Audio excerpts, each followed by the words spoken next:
So there's that, you know. Mm-hmm. It's interesting because while you were talking about the different reasons to wear a mask, I immediately went to Gundam because Okay. Gundam always has a character that's a dude that has like either faked his death or is rebirthing at the end of this war. Yes. And it's always like the nice, flashy, half-face Venetian style masks. Yes. Half faces are becoming more appealing. I still prefer a full face,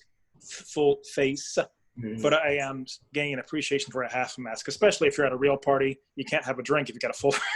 Right. You know. What show would you say had probably one of the coolest masks?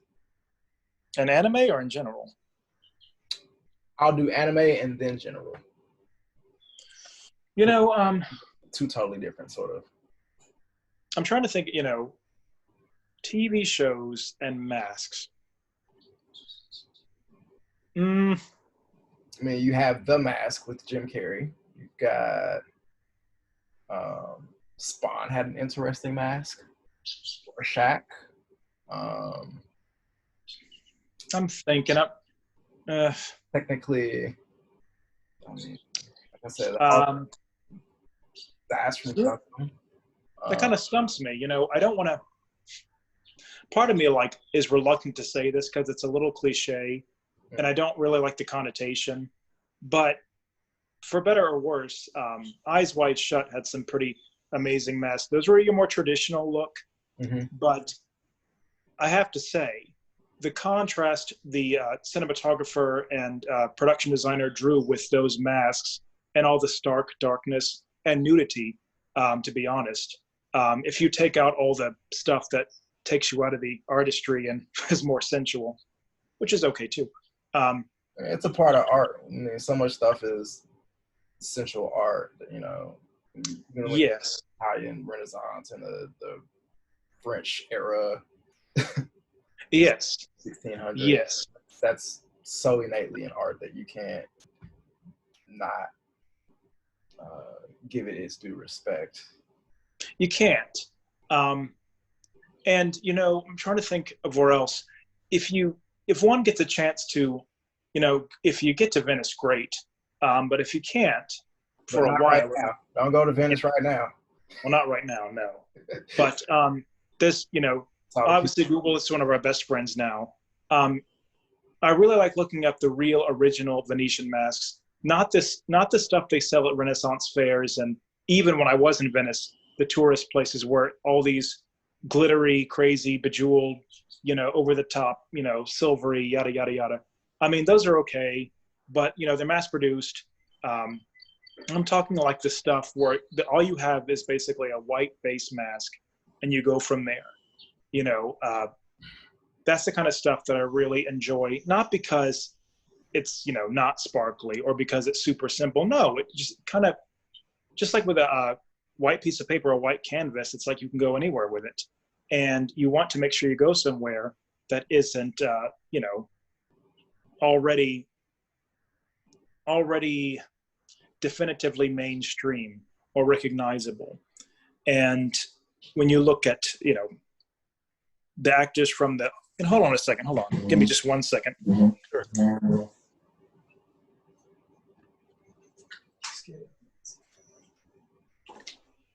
I got this, I picked up this book at a library sale years ago, and it's just, it's a great starter for me when I want to do a new mask, if I start with this, but often I do.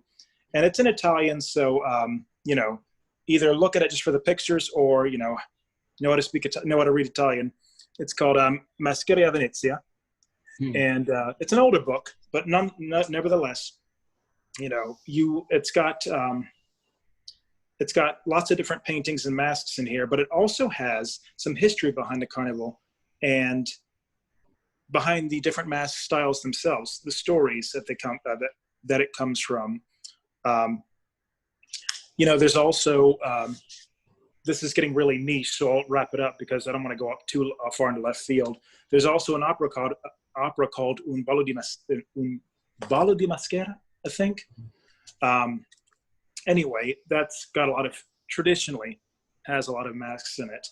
And of all the productions I've Googled, that one has some consistently wonderful designs. Yeah. And it's a great show. But yes, in terms of like films and television, you know, I hate being cliche, but Eyes Wide Shut, that was a great one. I mean, it was influential because I mean that changed time. You know, everything that came after that was based off of that. So, you know what? Actually, and one more, I will add something else. Japanese masks from theater. Those are just some fantastic masks. Just because they're just so, for an illustrator, they're just so wonderfully apropos. You know, I don't necessarily like everyone that I've seen, obviously. But it's a whole nother kind of aesthetic. And then you start mixing those things that, you know, again, pardon the cliche of the phrase, but literally start looking at what the East has to offer stylistically, what the West has to offer, and see, you know, pull from each one of those. Because, you know, that's how you create, you know, you create new things by trying different things, you know. Or if you want to stay in that vein of tradition, keep it going. And that's fine too. Yeah. One of the places that really influenced me that I didn't realize was Cirque du Soleil. And okay. I was fortunate to work there when I was on the Disney program. But I think it was partially because my mom had already taken me to see Cirque du Soleil a few times. So when I think about like in real life what costumes and masks affected me, I think Cirque du Soleil was a huge influence.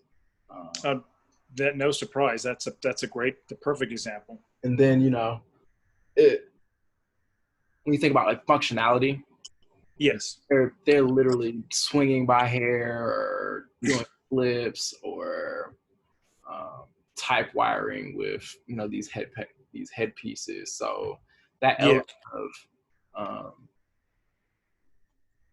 functionality with character and concept, and like just this extravagantly, you know, big persona in what are either small or simple pieces. Well, I can't call them simple, but you know, they're one pieces or they're single headpiece or, you know. Yeah. Feathers. There was. Go ahead. The feathers. Oh my God.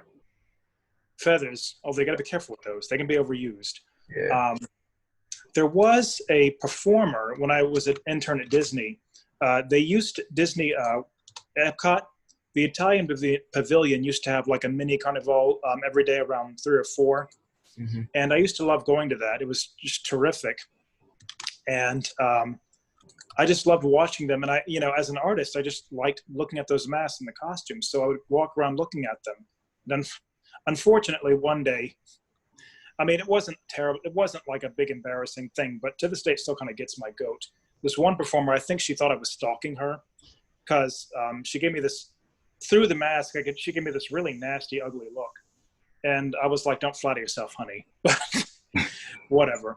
I was just, that was just such a great experience too. Disney's provided a lot of great experiences. And they stopped doing that show one day. I guess, I don't know if it was a contract thing or whatever, but man, that was a shame. And you know, you remember the Epcot Italian Pavilion. I don't know if they still have those masks. They probably still do. But they had that mask shop, you know? They did. I grabbed you out of there. Yeah. Majora's Mask. Now that was a great influence. Yeah. That was a great way of like, you know, that was a great characterization of mask work, or excuse me, a way to use mask work as characterization. That's what I'm trying to say. No, I mean, I definitely walked out of Cirque du Soleil. I mean, hanging out with the feathers and the cobblers and the jugglers and the gymnasts. And, you know, I walked out of there and was like, I knew I had to do something character related, story related on the film side of my creation. Because I was already a television major at that point. You already what? I was already a television major at that point. Ah, So, going through Cirque du Soleil, I knew I had to combine that with body work. And that's sort of how you get the stuff that I've made. And even the pieces that we've done together, they sort of have those elements.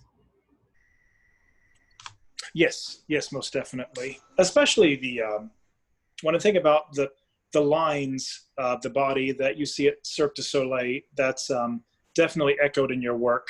But because it's photography, it freezes it in a very interesting way, kind of forces you to think about it. You look at, I'm sure most of us, when we see something like Cirque du Soleil, we admire that these people can do this thing with their body. But when you capture certain stills of it, you're like, oh, I didn't, they got their back like this and they're holding it for this long and they look this graceful, It's incredible stuff. Yes. Incredible stuff. So you come back from Disney. Yes. And you finish up at Georgia State. You're moving through, you said you went to Art Institute. You're moving through the secondary schooling. Yes. Now you're starting to look for what's your next step with your career. Where do you go? What happens next? Well, when I came back from Disney, and the Art Institute wasn't free for a few years yet. I finished at Georgia State finally, and the only reason I say finally is because I kept going back to Disney. I didn't fail anything; I just was offset by that. Yeah. And I graduated in 2008, which was not the best time to graduate college, and but I luckily landed into a job that kind of paid the bills. Was better. It was, wasn't minimum wage. And, but luckily that was at the Woodruff Art Center.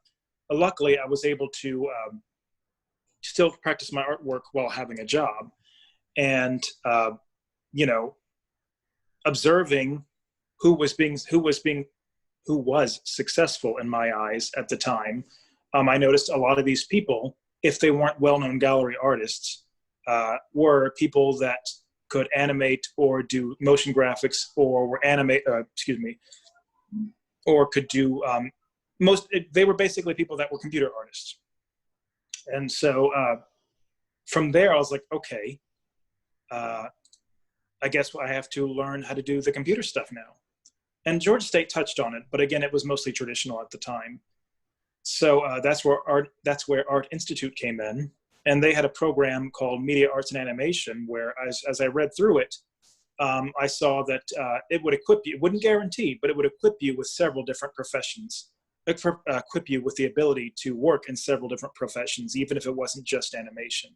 So I thought that sounds good to me. You're still being an artist, and you can do this, that, and the other. And plus, Disney at the time, and if you didn't know Maya, don't ask, So I knew I could learn it there. And so that's what I did.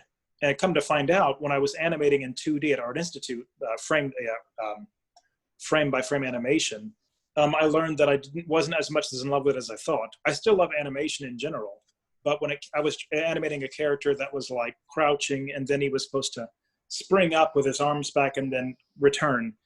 And I remember getting really annoyed with the little detail drawings, the in-betweens. And I just didn't have the patience for it, which is on me, not the animation. And I learned that wasn't the kind of animation that I wanted to do. Now, funny enough, as a result, when I see 2D animation, I am even more appreciative of it now, knowing how many drawings and how much erasing, how much you have to stand in front of a mirror looking ridiculous to capture it.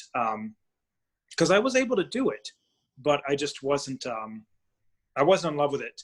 And you could see that in some of my animations. Some of them are pretty decent. Others were like, nah. Although I kind of like 3D animation. That was kind of fun. But I learned enough to make some pretty nice work in motion graphics. And if I needed to animate in 3D, I still can. And again, that's where that, I can do this comes in on your resume. Now, I don't lie, and I don't say that I'm Glenn Keane or anything, but I do keep animation on my resume, at least with 3D, because I know how to use those controls. And I still, Art Institute, even though I didn't fall in love with 2D animation like I thought I would, it still taught me about understanding motion and weight, the principles of animation, squash and stretch, all that sort of thing. So I still use that in what I do now, which is mostly animating puppet type rigs. And again, the motion graphics, all those principles still apply, so that brought me to understanding what I did love about animation, what I didn't love about animation, and opening my mind to, well, you could also do this, and that would be fun. You could also do this. I enjoy doing that. And of course, as I'm learning those art skills in digital, I'm also still very much in love with costume design and production. So that just, it was all gravy at that point. All these things, all of my dislikes were revealing themselves, all my likes were becoming more pronounced, and the skills were growing at the same time. So it was really just a very nice refinement process. So as you're refining, you're now making pieces that you enjoy. Mm-hmm. You're a stronger animator, and you've at least like built a repetition of skills that'll work in the digital arena. What happens after you graduate? Was there another hiatus, or were you able to jump straight in and find work? I was lucky enough to attract a business before graduation. They liked my drawings, and they offered me a job before I graduated, which was very, very nice. Corporate stuff, yes, but corporate is not always the funnest, but it is steady. And they did ask me to come and work for them. So you gotta remember that that's a form of flattery. The fact that they trust you they trust their product with your skill, and it's dependable stuff for the most part. I mean, nothing is guaranteed, but it's freelance is fun because you get to be your own boss. But corporate, even though you're answering to someone else, there's a little bit of stress taken off. So I've been with them ever since. And I've also, that entire time I've been networking, people see your work, the big boss shows this client this, they're like, oh, wow, you can do that? And the whole time I've also been a supernumerary at the Atlanta Opera, building that network, learning more about production and design there. So still, I'm not in the place I saw myself at this age, but I've also learned that doesn't really matter. I can't get too caught up in what I should be right now, and I can't get caught up on where other people are. Now I can appreciate where they are and try to learn from it, but I'm not them, and it won't get me anywhere to lament that, or to lament that I don't have what they have. It just doesn't make any sense. You're getting in the way of your creativity and your own good flow of good things. Not to get too metaphysical, but I mean, that from my experience, that's still the way it is. Oh, preach. Let it out. If I've learned, I was talking to my brother the other night, we were just talking about life, and I was like, if I've learned anything in life by this point, it's 2 words. Rule number 1, don't hate. I mean, that will get in the way of everything. And now, don't get me wrong, on occasion, I'll hate just a little, and then I got to get over it. I'm like, you know what, fine, whatever. Is it hate, or is it competitiveness? It's a little competitive. I will say that part of my, I don't want to say weakness, but part of my character is that I don't like competition. I feel competition saps me of my creativity because I worry too much about the other person. Mm-hmm. So I've always hated competing. And when I use hate in the, in the musical sense, I'm just being straight up jealous, and trying to cover that up with throwing shade. And I recognize that. And that's why, and so I realized that, I'm just being an ass, pardon me. Let me not hate on them. Let me see what they're doing. I don't know their story. And it's really none of my business that they have what they have. Let me just be happy for them. Because if there's anything that, that sucks, you ever have something really great happen to you? And like you tell someone that that you're close to, and they're like, oh yeah, that's cool.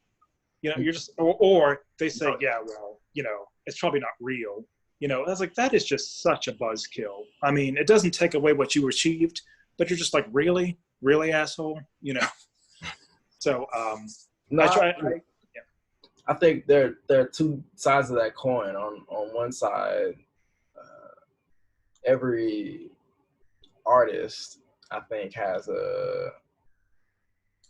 if not a competitiveness, sort of an ego that wants to give their best, or think that they put out something that is prolific when you really put yourself, into it. And then when you walk out and you see someone else and you see their shit, and you're like, oh, fuck, how do they think? I got to go back to the drawing board. Yeah. Fuck, So, I mean, I definitely remember, I can especially remember in college, there was always someone in class that was going to come with some shit that was way better than yours. Like, whether you had to put it, for us, in the video classes, we would have to put our DVD in or send them our file, and our file would have to upload, or put our DV tape in, and for the class. For my photography classes, we would have to actually print map board and mount it, and then we'd do a full critique on how well it was processed and what we did the assignment. And there was always someone whose stuff was like incredible. Like, why are you even at school? Incredible. Right. Yeah, I had that same feeling at Art Institute. Like, there were some people that, like, I was hating on them, but I let it go. But by the time I graduated, I let go of it. Yeah, I mean, like, you love their work, but you just hate being like, fuck, I gotta go with this. It's like, this is some bullshit, because like some of these guys were just like, well, that's nice that you got an illegal copy of Photoshop and have had time to just do that for years. I haven't, But sometimes it's actually kind of liberating. Like in that instance, it's, I can't do anything about the fact that they're probably better than me at this thing. But the way I turn that around is, okay, well, they're better than me right now at that thing. If I really wanted to, all I got to do is focus real hard, look at what they're doing, learn from it, and improve my own work. Not for the purpose of beating them, because you're not doing it for the right reasons. Because the thing is, that person's going to keep getting better too. Yeah. So the point is, just, do your own best and learn from what's making you jealous, and just get better yourself. Because at some point, you're going to turn around and maybe that person or someone else will be like, damn, that looks good. That happened to me. I've had people compliment my work. I'm like, you're complimenting me, I think that's for the people who are like anime fans. I think that's like how you see the Naruto Sasuke, or the Asta, type relationship. I think that's sort of what artists are like. You'll see it, and there's a rivalry of sorts. Not like a real beef or a real hate or anything like that, but it's just like, you want to see them get better, and you want, like, them getting better pushes you, because you're like, shit, I can't let them surpass me, per se. Well, even if we do things that are different, I have to continue to hone in on what it is that I'm doing. Right. Yes, exactly. I also came to this, this personal truth one day. I was like, do I really have to be the best in the world? I mean, there's always going to be someone that's better than you, and there's always going to be someone that's better than them, and there's always going to be someone that's better than that person. But to be honest, the best isn't always what, gets the contract or is remembered. Now, extraordinary skill often is, like your Da Vinci's, your Bernini's. I'm favoring the Italians right now, but I mean, there's plenty of others. But, I have found personally, when I'm not worried about impressing everyone and just trying to make my mark, I will often create pretty great work. It doesn't happen every single time, but since my mind isn't there, it's clear and more focused on, I can see the mistakes I'm making right now. I can see where this could be better, where that could be better. If you just sort of, again, we're talking more thought than art right now, but I have found when you just sort of trust that the idea, the art will be revealed in the progress of your work, it doesn't let you down usually. And even when you make a bad drawing, quote unquote bad drawing, that's not letting you down. Obviously you learned what's not working, but it's almost like, well, I had to get that out of me. You know what I mean? I've been giving myself some remedial art practice these past few days, forcing myself to go back to the silhouette game. And, this morning I forced myself to do like just, not many, 40 silhouettes. I did one per minute. And if it was great, great. If it wasn't, move on. You don't get, I didn't get to pretty them up. I didn't get to work on them. I didn't get to, no. This is me forcing the ideas out of my head, out of my hand, and not even trying to make a great work of art. I would start with something like, let's start drawing the silhouette of a lampshade. Then I'd get down to where the neck of that lamp was, and I'd be like, okay, bunny rabbit. And then at the end, I'm like, noodles, and I'm not rendering those out. I'm just starting with those shapes. And then I would let myself, at the end of each minute, do 3 or 4 or several eraser marks, not with specific intention, just to see what the resulting shape was. And out of those 40, I have about 3 things that could become really interesting characters or designs. And to me, that was worth it, because I know me, if I'd have started out intending to do that right now where I am, it probably would have taken me an hour, and I might not have come up with one thing that I was satisfied with. But these random gestures that I did just sort of willy-nilly as practice, they could be something. And I get the point of me saying that is, you just got to trust that the idea and the skill is there, because it is. Maybe a placebo effect, but you know what? If it works, it works. And I'm not worrying about this great artist or that great artist that's doing so much better, that's making a living just off drawing. Bravo, great for them. I wouldn't change it if I could. Right. All I want to do is get where I want to go, and I'm not going to get there by hating on them or being jealous. Same thing, really. Well, most artists, even those who are prolific creators, are work for hire guys. So it's not necessarily they're not necessarily doing exactly what they want to either. Oh, that's true. So let's talk about the difference between organizing the mentality behind your personal work versus organizing your mentality towards client work, so things you have to do on the day-to-day job. Okay. When I work for a client, clients at work, of course, what they need is, I work for an HR company. And so the illustrations that they need are often the same thing, quote unquote, over and over again. And I say that in quotes because I'm not complaining. It's just the reality. They need the same thing for this client, the same thing for that client. And, I'm fortunate because the company likes what I produce, but I'm personally just like, if I draw one more person sitting at a computer checking their email, if I draw one more person, but then it becomes that, if I'm complaining, it becomes my job to make it so that I'm not. Part of that is just having a better attitude about it. And part of having a better attitude is asking yourself, well, what could make this not so boring? Which is, art 101. But sometimes you forget when you get complacent. And so, luckily for me, I'm like, okay, well, let's try this angle. Let's try that angle. Googling all those stock photos to see, the different camera angles. And because you're drawing, you can use that for your art. So you have different perspectives. And because you're using illustration, it's not that same stuff you buy on Adobe stock. Not to knock Adobe stock, but, there's just, things, they come and go and out of fashion. And, you can recognize when something is a stock photo, you know what I mean? But it doesn't mean I can't make use of that.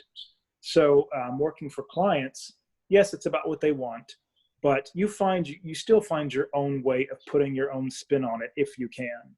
I haven't had really many clients where, actually I haven't had any clients where they dictated the entire process, because they're coming to an artist for a reason, because they don't want to, can't, or they do it themselves, or they just like what you do.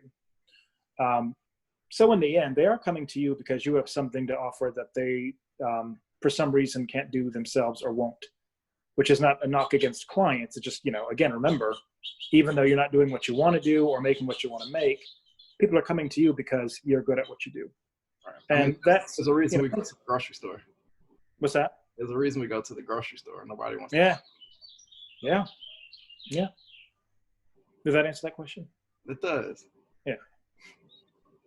It's like, I know I can be very Frasier-esque and verbose, but that's way of editing. Frasier-esque. Speaking of Frasier, what did you think of him as Beast?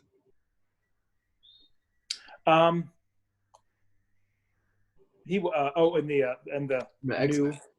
X-Men. I thought you meant. I was like, did he? He wasn't the Beast in the new Beauty and the Beast. No, I don't think so.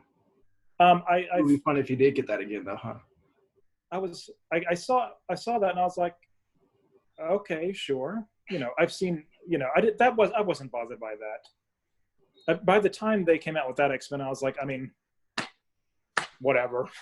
Sure. Everything else has changed, but I mean, I thought he did I forgot that Beast was actually an intellectual. So I thought actually it was sensible, Mm-hmm. It was okay. It was okay with me. I'm not terribly invested in that franchise, but at the same time, I don't not care at all. What did you think? He was actually one of the few casts that I really felt was like, he wouldn't have been my obvious choice, but when I saw him, I was like, oh yeah, that's a good sort of fit for a character. Especially if he's not doing a ton of action and he's really being right. Any of those casts you were like, no, what the hell? I get so much pushback when I talk about this, but I hated Hugh Jackman as Wolverine. Why? He looked the part, but you and I both grew up on like 80s and 90s X-Men. Yeah. So that he was a wild, feral, unpredictable, moody person. And Hugh Jackman just struck me as grumpy grandpa. I can, when you view it through that lens, I feel like I can see it. It's like, I wanted someone that was a little more savage to play that character, and it would have maybe balanced out, Scott and some of the more mellow people. I think they did better with like a Deadpool. Yes, yeah, I thought that was pretty spot on. Yeah, I'll be honest, I kind of just, at this point, I just wish they would, if they're going to do more X-Men solo movies, I just wish they would pick another X-Men to focus on. I'm just so tired of the Wolverine this and the Wolverine that. Well, that contract's done, so he's out. I mean, I like Wolverine, but I'm just like, there's a lot of other really, really, really cool ones. Yeah. But whatever, they're not asking me. They probably shouldn't, because. Or should they? Nah.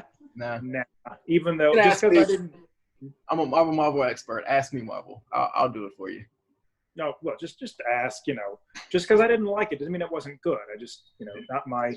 Well, I was never Wolverine. He was okay, but I was like, okay, I get it. Claw left, claw right, same thing. Like, yeah, I get it. You got those damn animated claws. Fine, I get it. You can only look badass so many times before it's like, At least with Rogue, it's like it's always a different power. Storm, different weather patterns. Professor X, there's unlimited number of things you can do with that telepathy. It's like, here's my claws. Here they are again. I think the thing that made his story interesting was, which you don't really see as much in the movies, but you definitely get in the books, is the anguish between the memory loss and then not knowing how old he really is. So it's like, it doesn't matter who they run into. At any point in time, he's had a run-in with them, whether he remembers or not. Yeah, that's true. So I think it's always interesting to get these bits and pieces of his story. And then, I mean, half the fun of his character is watching him get blown away. Well, there's that too. But I wouldn't complain if they did a a Storm or a Mystique focused movie. Yeah. Or even Storm would be cool, but they're gonna stay away from it to keep Black Panther the way it is for now, probably. Probably so. Probably not a bad idea. Crap. So we've kind of gone through different areas of your career path and what you've done. Let's talk about like what you see yourself doing next, what your future goals are, how you think we can. Well, I see myself staying open, which is that's not a throwaway answer. Staying open is what's led me to learn what I've learned. And I didn't, if you'd have asked me at Georgia State if I was going to be into designing costumes and doing costumes for shows that I'm not, in charge of, that I'm not even hired to do, I'd be like, wait, why would I ever do that if I'm not hired to do it? But, it's funny, it goes back to that call, that natural call. I mean, it's almost like that voice that Elsa heard in Frozen 2. It just, staying open is, I feel, what's going to keep me happy no matter what I'm doing. Now, if I could wave a wand, I would like to be designing for operas and straight theater, but mainly opera, because I really like grandiose design. I like big, full-scale things, and I would just love to be able to do that. For the rest of my life, maybe, I don't know.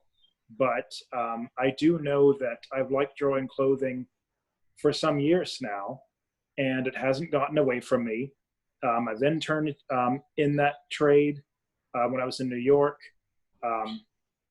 And I've heard, not all the stories, but I've heard many stories, and I've got a book I'm still reading through about costume design in terms of the reality of it, budget, and the hectic schedules that sometimes happen, what you're all in charge of. I'm not really feeling the whole financing thing, but if I have to go through that, whatever. If I can have a job where I draw something and that ends up on a stage on a person, that it's a deal.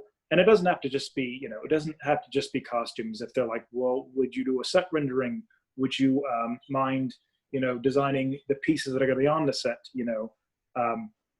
I've, even, or it would be really fantastic. What would be really fantastic would be designing costumes for animated films.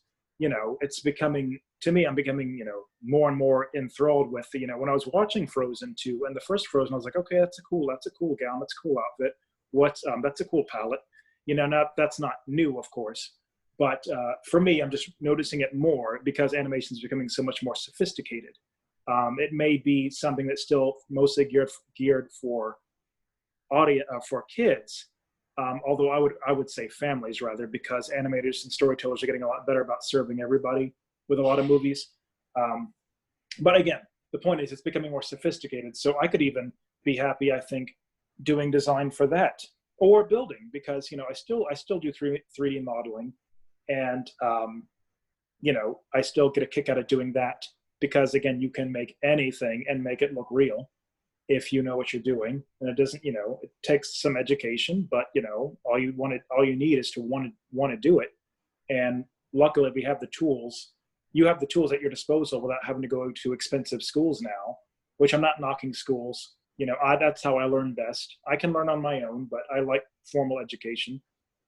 But if you're someone that doesn't do so well in a classroom, or you just don't see yourself being able to take on that sort of financial obligation, don't lose heart. Just be really patient and Google it. And books, I always champion books, but for immediate access. And when I say Google it, don't take it the wrong way. I don't believe that you should do that as your first resort. If you want to talk to a person, please do that.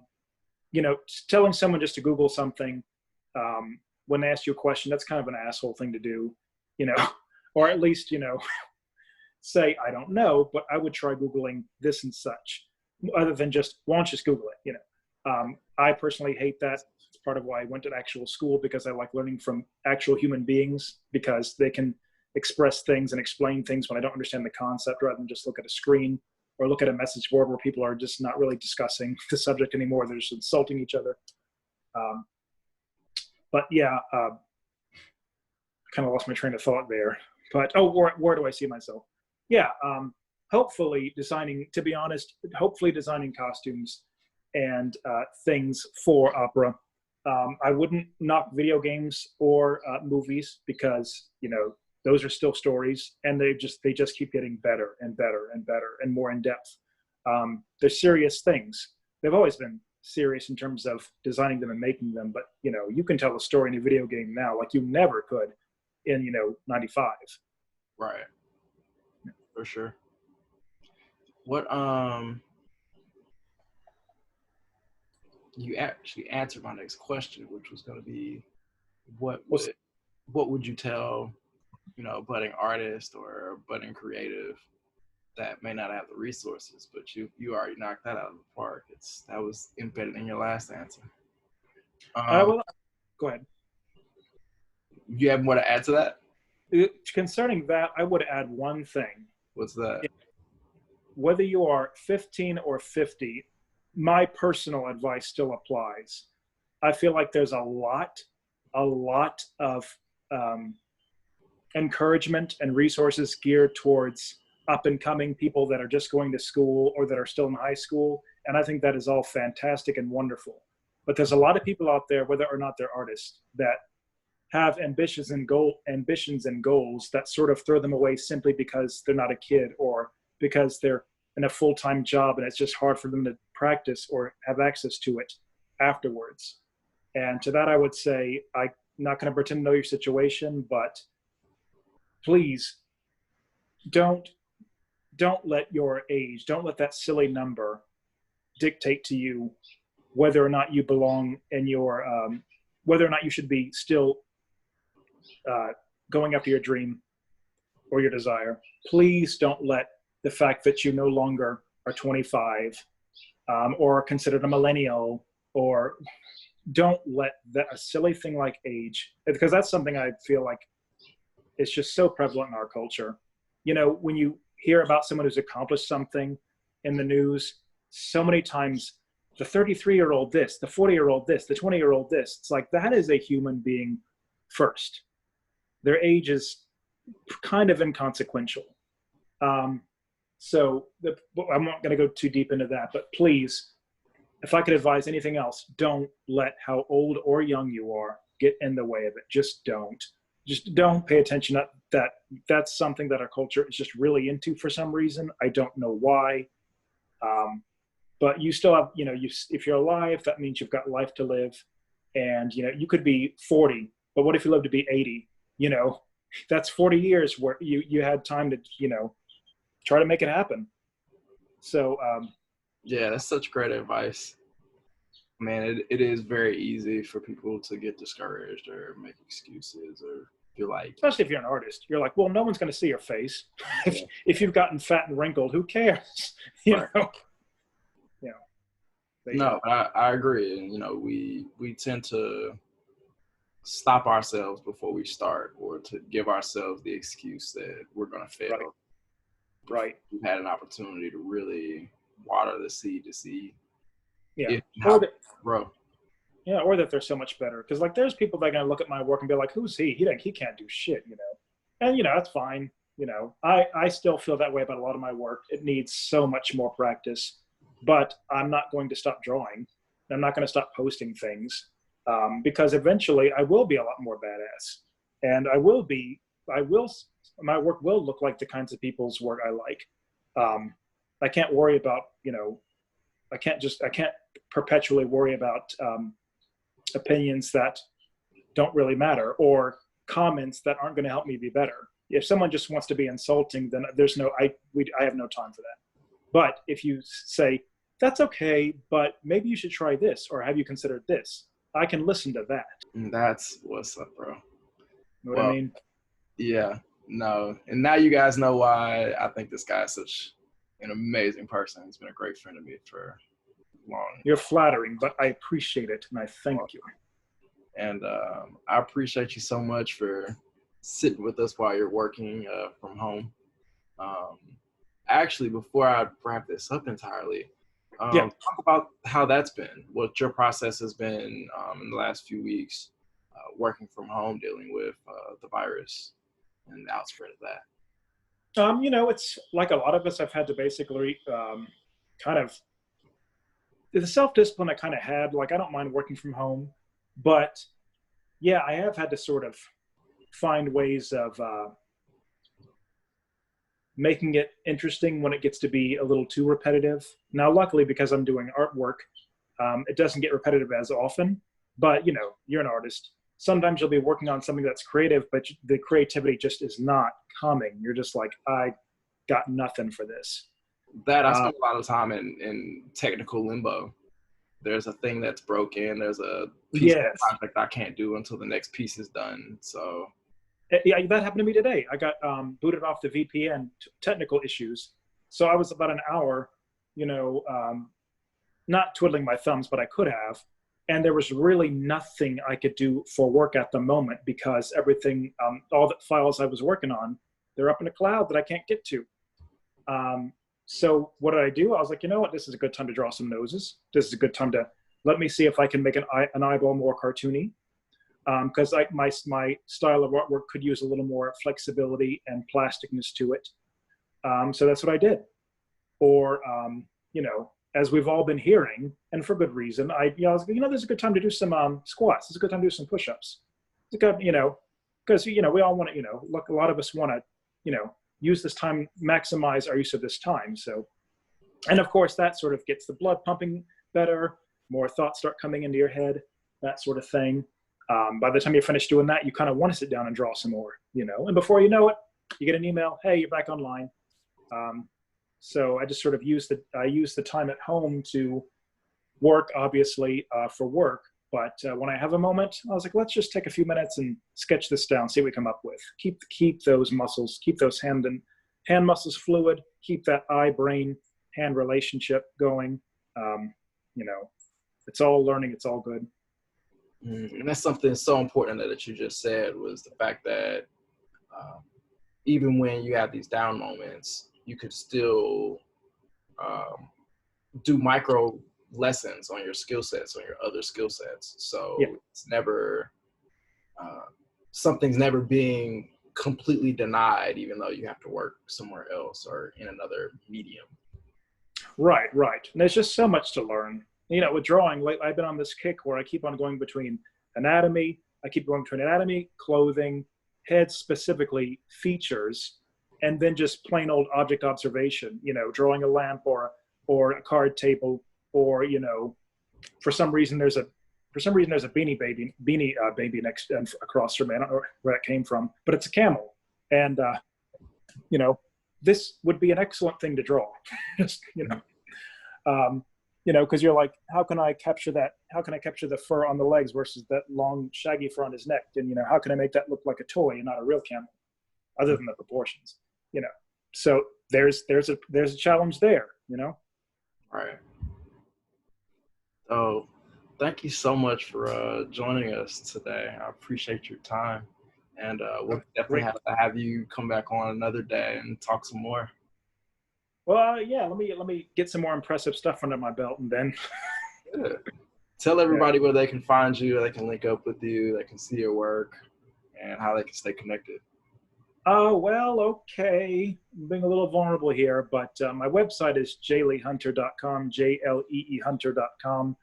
And then my IG, which is a bit more updated, which has some of the scale stuff on it too, because there's no scales on the website right now. The Instagram is Animatorious, ANIMATORIAS. So there's that. I'm not claiming to be genius or the best artist in the world. I'm just giving what I've learned, and that has served me personally, whether or not I am the best.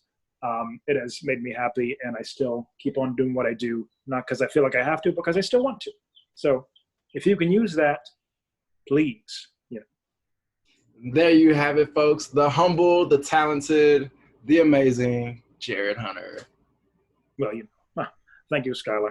That was very kind of you. And make sure you check out Sky's book and all that photography. It's stuff that, it'll make you rethink what you feel about photography if you don't think it's art already. Beauty of Movement coming out very soon. All the fine art stuff you can catch at artofskywind.com. And I've got some new stuff coming out really soon too. So stay posted. Thanks so much for joining us for today's edition of Why I Got In. Until next time, like, subscribe, and leave comments, and we'll talk to you soon.